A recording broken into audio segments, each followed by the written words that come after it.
예, 썰전 라이브 인터뷰 오늘은 김재원 국민의힘 최고위원과 얘기를 나눠보겠습니다. 안녕하십니까? 네, 안녕하세요. 들어오실 때 저쪽에 아까 쭉 스튜디오 오시는데 표정이 좋으시더라고요. 아무튼 적극적으로 도왔던 윤석열 후보의 당선을 먼저 축하드리고요. 원래는 제가 알기로 국민의힘 내부에서는 꽤 큰 표 차이로 이기고 있다라고 판단을 하고 있었던 것으로 알고 있거든요. 그래서 어제 지상파 3사 출구 조사 결과에도 0.6%포인트 박빙 우세로 뭐 오차범위 냅니다. 그렇게 나왔을 때 분위기가 사실 좀 썰렁했어요. 당시에는 분위기가 어땠습니까? 뭐 당연히 이제 그 여론조사가 쭉 있었고, 예. 그 중에 이제 그 3월 3일 이후에는 여론조사 결과 발표를 못하는 구간이었잖아요. 예, 공표금지 구간. 예, 그래도 이제 여론조사는 있었고, 그 여론조사 결과를 저희들이 일부는 뭐 전달해 받기도 했고, 예. 어제 그 개표 중에는 그 갤럽 여론조사라든가 뭐 리얼미터 여론조사라든가 이런 여론조사들이 실제 보도가 되기도 했었거든요. 예. 거기에도 보면 3%, 5%, 뭐 7% 이렇게 우리 당 윤석열 후보가 이기는 조사 결과인데 막상 그 출구조사를 보니까 지상파 3사는 0.6% 예. 승리한다 이렇게 해서 굉장히 놀랐죠. 거기다가 또 우리 JTBC는 또 예. 이재명 후보가 이기는 조사를 오차범위 발표해서 내지만 사실은 박빙에서 선이 가운데 아니 딱 이제 그어지다 보니 아니 이쪽에 그 지상파 3사의 그 여론조사가 0.6% 앞서는데 또 JTBC는 도리어 이재명 후보가 0.7% 앞선다고 하니까 결과적으로 뭐 아주 엉터리 이 조사가 되고 말았지만 순서를 바꿨으니까 예, 물론 이제 뭐 할 말이 없죠. 그냥 예. 가만히 계세요. 아, 그럴까요? 근데 뭐 어쨌든 과학의 영역이긴 하지만 어쨌든 뭐 그렇게 볼 수 있는 여지가 있다라고 그걸 봅니다. 보는 예. 순간에 저는 이제 저 다른 방송사 개표 방송을 하고 있었는데요. 그걸 보는 순간 정말 심장이 멎는 줄 알았어요. 그런 정도로 굉장히 좀 놀랐죠. 일단 결과도 전국 결과도 0.73% 포인트 차이. 그렇죠. 원래 뭐 제가 알기로는 국민의힘 여의도연구원에서 예상했던 부분들 쭉 나왔던 여론조사 이것보다는 물론 뭐 한 표 차이라도 이기면 이기고 권력을 잡게 되지만 이것보다는 초박빙이 됐습니다. 아마 기대했던 것보다는 조금 그래서 작은데 이제 원인은 어디 있다고 보십니까? 원인에 대해서 여러 가지로 분석할 수 있는데 예. 뭐 안철수 후보와의 단일화가 역풍이다 뭐 이런 이야기 많이 하는데 우리가 이제 보기로는 그 단일화 전에 격차보다 단일화가 되고 난 다음에 격차가 높아졌거든요. 더 예. 커졌단 말이에요. 그 여론조사 결과가. 그러면 그 국민의 여론은 실제로는 분명히 그 안철수 후보와 윤석열 후보가 단일화하고는 분위기가 더 좋아진 거고 예. 이재명 후보와 윤석열 후보의 그 지지율 격차는 더 높아졌는데 근데 이제 이것이 저 발표되지 않은 여론조사도 그렇게 우리 윤석열 예. 후보의 지지율이 높았거든요. 근데 출구조사 결과 또 그리고 마지막에 그 득표율과는 전혀 다른 그 예. 결론이 났잖아요. 그럼 이 차이가 뭐냐? 이것은 예를 들어 출구조사조차 그 발표되지 않은 그런 여론조사와 같았는데 득표율만 다르게 나왔다면 이건 뭔가 뭐 우리 일각에서 말하는 부정선거라고 주장할 수도 있겠지만 그게 아니고 예. 그 출구조사의 이 비슷하게 조사는 나왔죠. 거의 비슷하게 나오니 이것은 결국은 일반 여론은 그 윤석열 후보가 굉장히 높았는데 투표장에 간 사람은 이재명 후보자의 지지자들이 더 많이 갔다고 봐야 되겠죠. 저는 그렇게 원래 봅니다. 이제 여론조사에 대비해서 이재명 후보의 지층이 좀 더 결집했다. 그러니까 라고 이제 보는 거군요. 여론은 이렇게 저 3월 8일까지 여론이 윤석열 후보의 여론이 좋기 때문에 전 국민의 지지는 윤석열 후보가 굉장히 많이 받고 있었지만 정작 투표장으로 가서 투표한 사람 중에는 이재명 후보의 그 지지자들이 더 많이 몰려갔다라는 의미이죠. 그것은. 어떤 분은 그런 얘기를 하더라고요. 예를 들어서 뭐 민주당 지지했지만 이재명 후보에 대해서는 비호감을 가지고 있던 분들. 그런데 유세 마지막 부분에 윤석열 후보가 너무 강한 표현들이 거친 표현들이 많이 나오다 보니 투표를 안 할까 하다가 저런 모습은 못 보겠다. 그래서 뭐 투표장에 가다 보니 박빙 승부까지 나왔다. 근데 이제 그렇게 되려면 그분들의 의사도 여론조사에 반영이 되겠죠.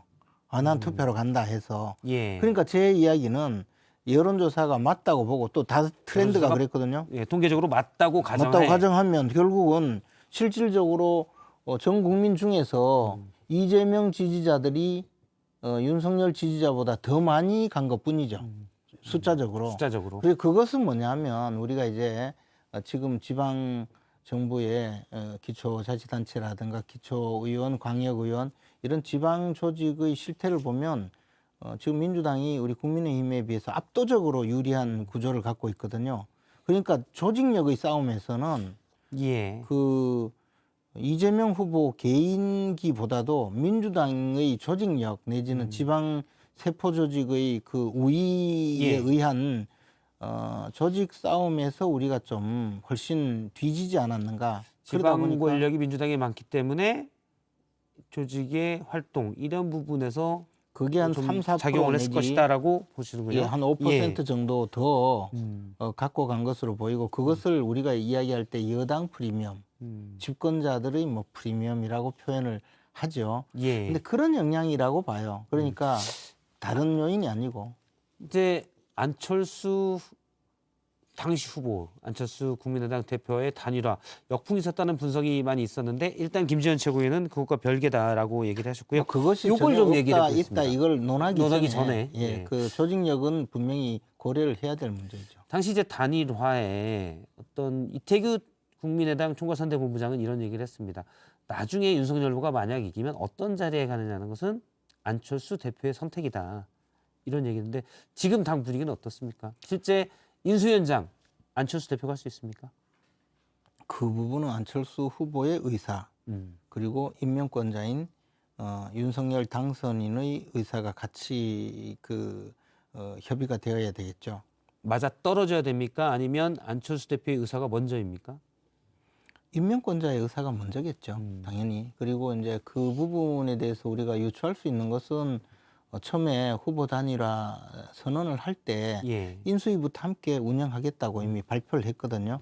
그리고 또 안철수 후보도 그때 정부 또 당에서 역할을 하고 싶다. 예. 그런 의사를 표시했고 오늘 행정 경험도 얘기를 했었고. 그렇죠. 그리고 뭐 국민의힘을 중도적인 정당으로 좀 혁신하고 싶다. 그런 예. 말씀도 하셨고 또 오늘 당선인께서도 안철수 후보의 역할에 대해서 정부나 당에서 역할이 많이 있을 거다라고 했기 때문에 뭐 그런 점은 충분히 서로 의논을 할 대상이 아닌가 생각합니다. 물론 정부나 당 있지만 사실 갈래가 좀 많이 다르잖아요. 당이라고 하면 지금 이준석 대표가 있는데 안철수 대표가 공동 합당 뒤에 공동 대표가 되는 경우가 있을 것이고 정부라고 한다면 총리를 맡거나 인수위원장을 거쳐서 아니면 뭐 내각의 중요한 장관 자리를 하거나 그럴 수도 있고요. 사실 방향이 좀 다른데 뭐가 더 가능성이 있다고 보십니까? 저는 이제 안철수 대표의 생각이 어떨지 그것이 가장 중요한데 예. 정부보다는 당에서 역할을 하고 싶어하는 것으로 뭐 개인적으로는 그냥 그렇게 알고 있어요. 당이면 당 대표겠죠, 공동 당 대표. 예전에 새정치민주연합에서 당시 이제 김한길 대표가 공동 당 대표를 한 경우가 있습니다. 네. 그런 모델이 될 수 있나요? 뭐 하여튼 어떤 형태로든 당에서 역할을 하고 싶어하는 것은 사실인 걸로 보이고 또 이제 스스로 행정 경험 이야기를 했기 때문에 예. 뭐 좋은 기회가 된다면 정부에서 역할을 할 수 있겠지만 우선적으로는 당에서 역할을 하고 싶어 하시는 걸로 알고 있어요. 일단은 당에서의 역할이 먼저다. 그러면 이준석 대표와 공동 대표가 됩니까? 아마 합당을 하게 되면 따로 전당대회를 열지 않고 몇몇 조건으로 당 지도부를 구성할 수 있는 방법들이 좀 있는 것으로 알고 있는데 이준석 대표가 공동 당 대표가 될 가능성이 있겠군요. 그것은 이제 지금 그냥 예컨대 이준석 대표께서 말씀하신 대로 흡수합당을 한다면 예. 그것은 뭐 그냥 개별 입당처럼 그렇게 될 테니까 아무 그런 우리 당에 공동대표 규정도 없기 때문에 그것은 좀 어려울 것 같고요. 예. 예컨대 뭐 당대당 통합을 통해서 그 당헌 당규를 새로 만들고 전당대회를 통해서 그 당헌 당규를 의결해서 그 다음에 전당대회에서 당대표를 선출한다면 가능하죠. 지금 그냥 현 국민의힘 당헌 당규를 두고 예. 그냥 합당을 해서 국민의당이 국민의힘으로 흡수된다면 그때는 뭐 공동당 대표의 가능성은 없습니다. 근데 안철수 대표가 뭐 그냥 흡수 통합은 절대 바라지 않지 않을 거 아닙니까? 그래서 이제 그 부분은 앞으로 이제 지금 그 합당은 빠른 속도로 작업이 예. 이루어질 텐데 뭐 그 과정에서 논의가 되지 않겠습니까? 지금 당장 뭐 예측하기는 어렵습니다. 아마 이제 인수위 구성 그리고 새 정부 윤석열 정부를 구성하는 문제 준비하는 과정에서 안철수 대표의 관계를 어떻게 정립해 나가고 의사들을 어떻게 반영하고 이런 부분이 갈등의 소지가 되지 않을까. 첫 번째 또 풀어야 될 숙제도 될 것 같습니다. 그래서 제가 자꾸 그 부분을 여쭤보는데요. 왜냐하면 뭐 아시다시피 이준석 대표와 안철수 대표가 두 사이의 관계가 소원하다. 이 얘기는 뭐 누구나 알고 있는 바여서. 예. 그런데 뭐 최근에 또 저 잘 선거운동 과정에서 잘 협의하고 잘 그 협조해서 선거운동을 예. 하는 것을 온 국민이 지켜봤기 때문에 뭐 그런 과거의 갈등은 또 쉽게 또 풀 수도 있죠. 예. 무조건 뭐 과거의 어떤 그런 저 관계가 아직도 유지되고 미래에도 유지될 거라고 꼭 생각할 필요는 없다고 봅니다. 일단 뭐 김지원 최고님이 이렇게 말씀하시지만 그거 이제 방송용이고 보통 두 사람 스타일이 일반적인 정치인들과는 약간 다르기 때문에 쉽게 방송에서 방송용 이야기를 해야 되지 그러면 다른 이야기 할 수 있나요? 아 그렇군요. 핵심입니다. 자 민주당과의 관계도 좀 보도록 하겠습니다. 여소야대 정국입니다. 잘 풀릴 수 있을까요? 그래서 왜냐하면 뭐 당시에도 잠깐 얘기가 나왔었는데요. 정계 개편 얘기도 계속 있었거든요. 그것이 이제 우리가 뭐 거창한 용어로 정계 개편이라고 하지만 과거에 이제 새정치국민회의를 기반으로 해서 김대중 대통령이 집권을 했을 때는요. 예. 100석도 되지 않는 정당으로 대통령이 되었거든요. 근데 우리나라의 대통령은 국회에서 최소 100석 이상의 의석을 보유하는 정당의 소속이어야 대통령 직무 수행이 가능하거든요. 예. 예컨대 국회에서 그 대통령의 그 기본 노선이나 정치 방향과 맞지 않는 법안이 통과가 되더라도 거부권 행사를 통해서 그 의회의 권한을 예. 유효적절하게 통제를 할 수 있는데 또 뭐 국회에서 헌법 개정안을 또 발의해서 의결한다든지 이런 경우에도 대통령이 자신의 의사와 거부권할 수 관계없다면 거부권이 아니고 이제 3분의 2로 의결을 해야 되니까 그렇죠. 자신이 소속된 정당의 그 안전판으로 가능한데 100석이면 이제 의석수의 3분의 1이 되는 거죠? 그렇죠. 근데 이제 과반수가 되지 않으면 그렇더라도 뭐 총리 임명조차 마음대로 할 수 없는 뭐 여러 가지 제약이 사실은 많이 있어요. 예. 그래서 대통령의 입장에서는 이런 그 국회 의석이 사실 굉장히 중요한데 지금은 민주당이 뭐 170석이 넘는 의석을 가지고 있기 172석. 때문에 예.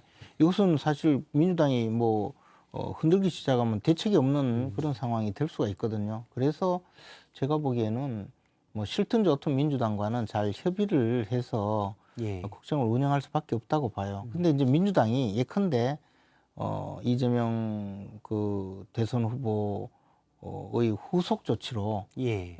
내부적으로 잘 수습을 해서 일사불란하게 움직이면서 예컨대 이제 또 차기 대선이나 또는 차기 총선 또는 그 전에 있는 지방선거를 염두에 두고 극력 저지 내지 극력 저항으로 나온다면 굉장히 어려워질 그럼 이제 거예요. 여야 관계가 어려워지고. 어려워지고 반면에 또 뭐 그 대선 실패의 책임을 놓고 분열하고 뭐 내부의 투쟁이 극심해지고 분당을 한다든가 이럴 때는 또 조금 상황이 달라지겠죠. 상황에 따라서 그러면 뭐 정계 개편의 가능성도 생길 수가 있는 부분이란 말씀입니다. 만약 분당이면 민주당 내에서 자체적으로 분당이 된다. 당선인께서 선거운동 기간 중에도 민주당에도 좋은 분들이 많이 있다고 예, 계속 생각을, 얘기를 예, 들어오는 점을 많이 강조해서요. 그래서 이제 실제로 또 민주당 분들하고 그 안면이 있는 분이 많이 있죠. 저 여당 소속이었, 여당이 추천한 추천 총장이었습니다.